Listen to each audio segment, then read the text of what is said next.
بسم اللہ الرحمن الرحیم اللہ رب محمد صلی اللہ علیہ وسلم نحن عباد محمد صلی اللہ علیہ وسلم لی خمسۃ اطفی بہا حرب الوباء الحاطمہ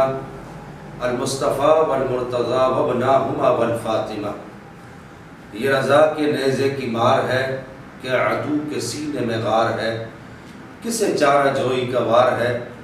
کہ یہ وار غار سے پار ہے۔ پیر سید عرفان شاہ مشہدی صاحب نے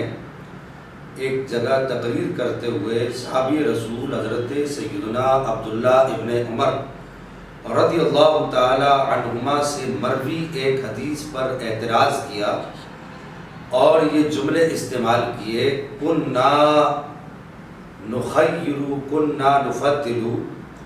حدیث مبارکہ کے الفاظ پر یہ کہا، کننا ہم بتاتے تھے، ہم بتاتے پھرتے تھے۔ تو اس پر پیر صاحب نے فرمایا کہ جی آپ بتاتے پھرتے تھے، آپ سے پوچھا کس نے؟ ہم نے اپنی گزشتہ ایک ویڈیو میں پیر صاحب اور ان کے حواریوں کو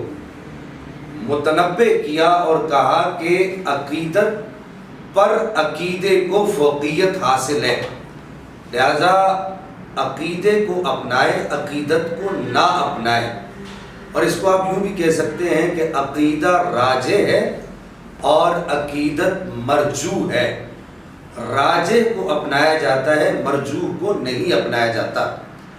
پیر صاحب اور ان کے حواریوں کی طرف سے ابھی تک اس کا کوئی خاطر خواہ ایسا اقدام نہیں کیا گیا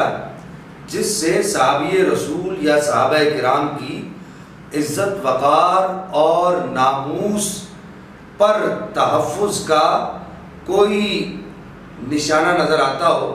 یا ان کے تحفظ کا کوئی اقدام نظر آتا ہو۔ بہرحال المختصر یہ کہ پیر صاحب کو مسئلے کی سنگینی کی نوعیت کا اندازہ نہیں، اور نہ ہی پیر صاحب کے حواری اس مسئلے کی سنگینی کو جانتے ہیں، چونکہ حدیث مبارکہ میں یہ الفاظ موجود ہیں، کننا نقول یا کننا نفضل یا کننا نخیر وفینا رسول اللہ صلی اللہ تعالیٰ علیہ وسلم۔ حدیث مبارکہ کے ان الفاظ کے ساتھ آنے پر امام حاکم رحمہ اللہ،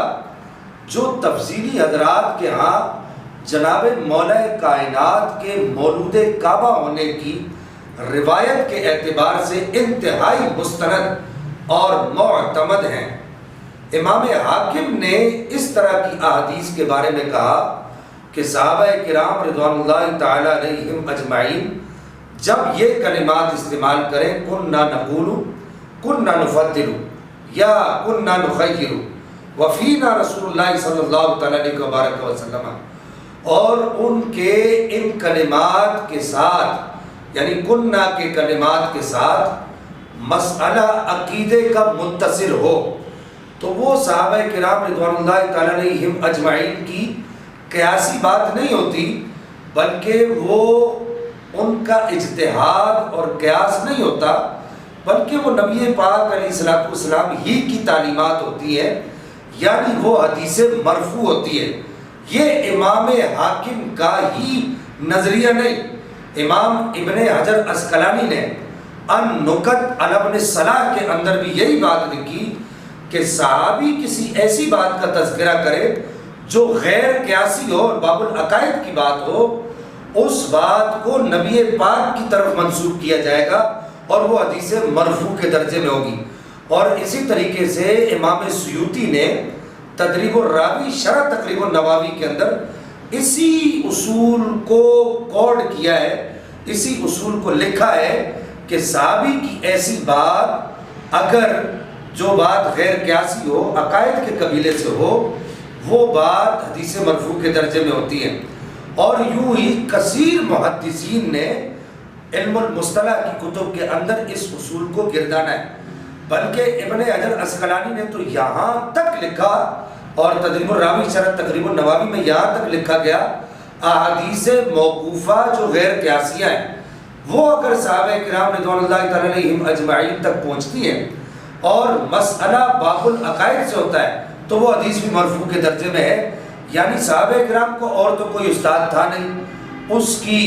اس حدیث کی روایت کرنے کی وجہ یہی ہوگی کہ صحابی نے وہ بات نبی پاک سے سنی ہوگی،